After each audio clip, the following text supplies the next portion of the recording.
Good evening. This week's video is a bit different. It turns out I've been having some problems with SD cards, and all the work I've done this week hasn't recorded. Essentially just plugged everything into the laptop and it's all corrupted, which means I can't upload anything. But I've been busy grinding, welding, cutting bits and welding stuff.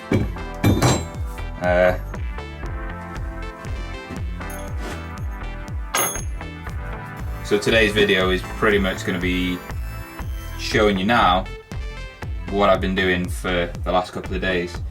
In the last video we were waiting for welding wire, some paint to arrive, the seam sealer, and everything's arrived now, bar the seam sealer, which I'm hoping will arrive tomorrow. It was due to arrive today, but I don't know where it is. But obviously with everything going on, I'm not expecting bang on precise times. So essentially what I've been doing is welding the chassis rails up, which we'll go and have a look at in a sec. We're just in the shed at the minute opposed to the garage because we've got this handy little device. It's been a bit of a godsend when it's been holding hot metal for me.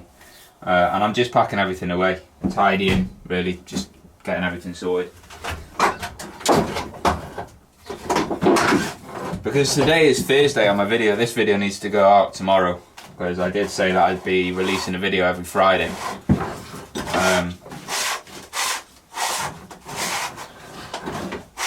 So, what have we been up to? We've welded the chassis rails up. Just turn these lights on. So the chassis rails are now pretty much almost ready to go. Just a few more bits to add, which I'll show you now. And I've made a decision on the top engine mount, which I'll run you through as well. So, as most of you know, if you do know the K20s, there's a mount that sits on these 3 points here. Now the problem I was having, and I'll show it now in a picture, is that the upright arms that hold the mount to the car basically were causing me some issues, and they were essentially on the wrong side. So I made a jig, I guess you can call it. I made a mount, awfully made, but I made a mount. And I took it to a friend of mine, who is a fabricator. He has a unit next to my unit, and he's unbelievable at what he does. And he made this for me, mega solid, and made it in about 5 minutes. And it bolts on pretty much like this.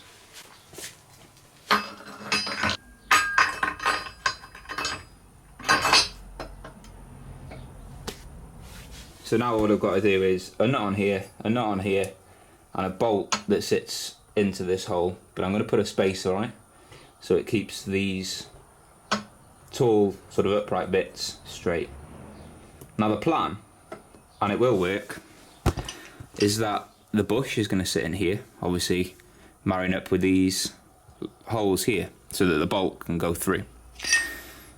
These, also made out of quite thick steel, will sit on the chassis and the holes line up.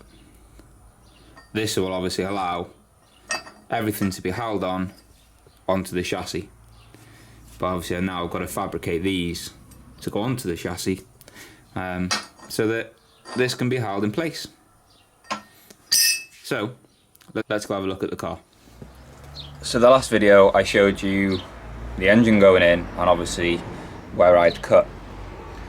Since then, I'm pretty busy. I have welded this in and just coated it for now, just so that over the last few days it's not rusted out, and I can just sort of sand it back and carry on, making it stronger. It's strong, it doesn't go anywhere, it's not going to move.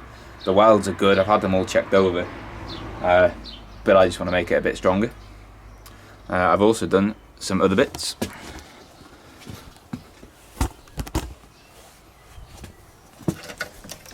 So again, the last time you saw this was all cut out and just all open.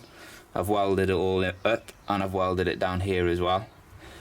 I've still got some tidying to do, as you can see, and again tidying up here, but this is all 1/4 inch steel, 1/4 inch steel, 1/4 inch steel along the top, so it's thick, it's strong, and again not going to move anywhere. So the idea now is to mount the plates onto here at the perfect sort of angle.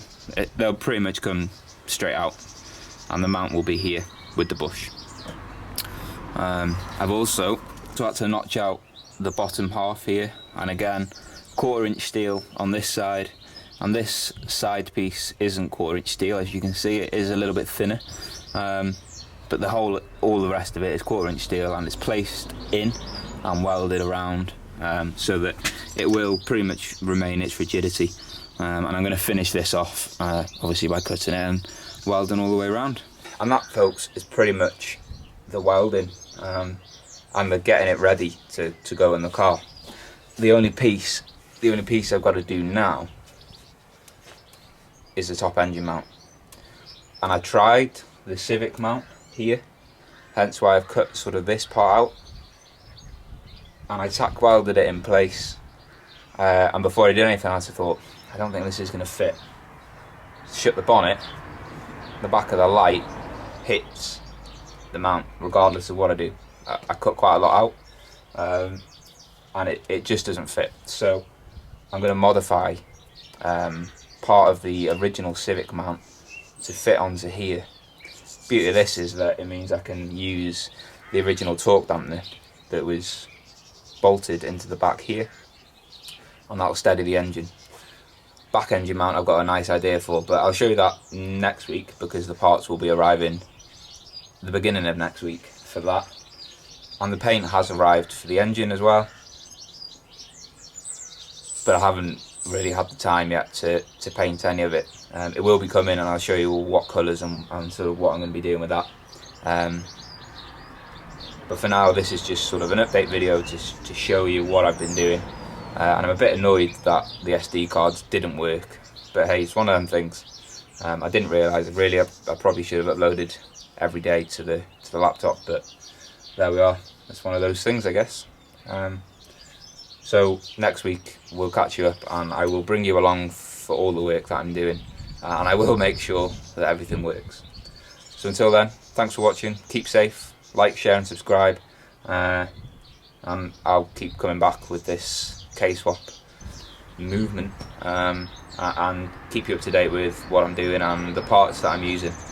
I'm getting it to the point now where I'm quite excited to get the engine in place, and I think by the end of next week it will be in here, and I can move on with wiring and other bits. See you then.